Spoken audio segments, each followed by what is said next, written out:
Mga ginagawa natin sa sektor ng enerhiya, malinaw din sa pamahalaan ang hinaing ng taong bayan na pababain ang presyo ng kuryente sa bansa.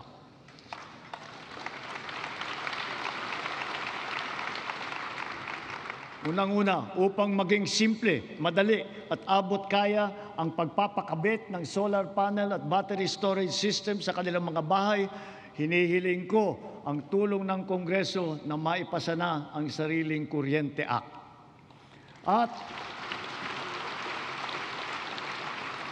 At kung pagbawas ng presyo ang usapan, sa aking palagay, panahon na para tanggalin na natin ang systems laws na pinapasa sa consumer.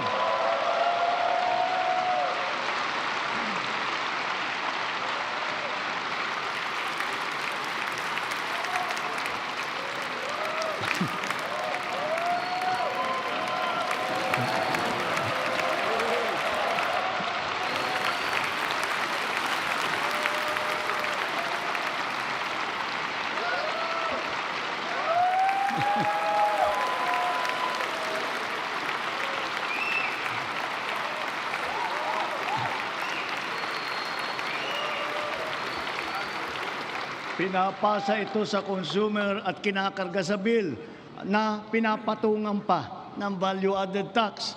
Hindi naman kasalanan ng consumer kung bakit nagkaroon ng systems loss. Kaya hindi naman tama na kailangan sila pa ang pagbabayarin dito.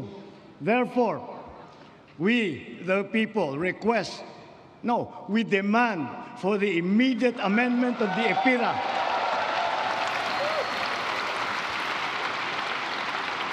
and to prohibit charging systems laws against consumers, including the value-added tax thereon.